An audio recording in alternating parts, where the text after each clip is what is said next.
Hey, what's going on, people, and welcome to this video. Now, I wanted to make a real quick video on just some of the stretches and dynamic warm-ups that I do before my upper body movements. Now, I know that I made a whole lot of videos on workouts. Don't really have a lot of videos showing the stretches and how I prepare for these workouts, so here we go.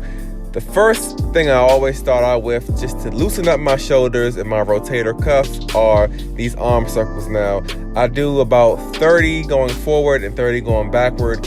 When I start them out, I do somewhat of a small circular motion, and I pretty much widen it up as I get closer, to 20 to 30 reps before going in the opposite direction. Like I said, this is a good way just to warm up the shoulders, get them nice and loose. Another movement that I like to do to get the shoulders nice and loose are these shoulder rotations that pretty much, in doing these, I keep my arms down to my side this time. I do about 12 to 15 backwards and forward. We're just pretty much doing the same thing, just rotating those shoulders, getting them nice and loose for the coming push or pull exercises that we're going to do. Now, another dynamic warm-up that I like to do using a resistance band are these shoulder dislocates that you see me doing now. When using a resistance band, you want to have a nice wide grip, and when you're doing it, you want to make sure that you don't feel any type of shoulder discomfort at all. If you do feel any type of shoulder discomfort, you probably need to go a little bit wider and just focus on keeping your elbows and your wrists straight as possible.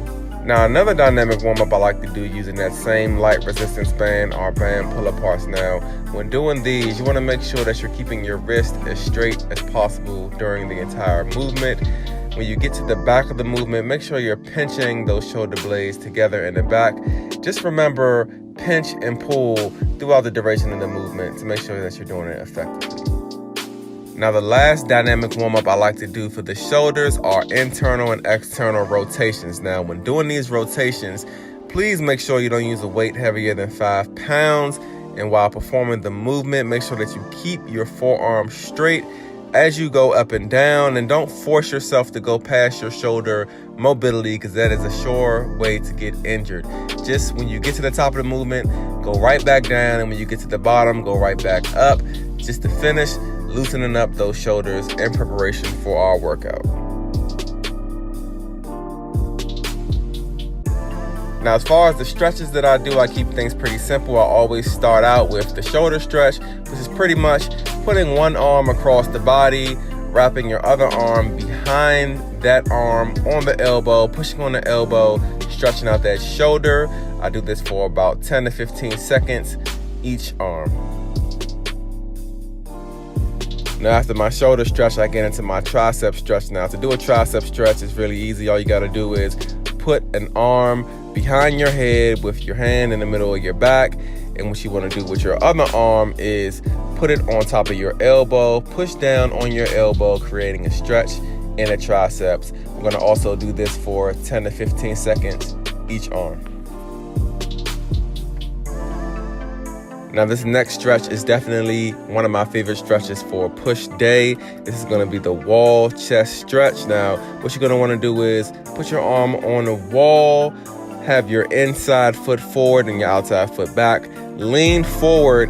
That lean forward is going to create a nice stretch on the chest. That pec is going to be nice and stretched out for the workouts that you're going to do.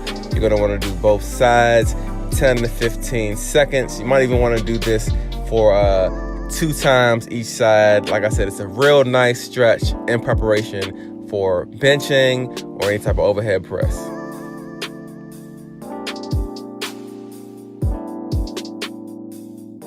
So the last stretch I like to do is a wrist stretch. It's really easy. All you got to do is just hold your hand out in front of you, take your other hand, put it on the fingertips of that hand that's outstretched, and just pretty much pull it back to create a nice stretch in the wrist. The reason that I do this is because I do a lot of compound movements, bench press, overhead press, like I said, and if I'm pushing heavy weight, I find that my wrists can get fatigued if they're not properly stretched out.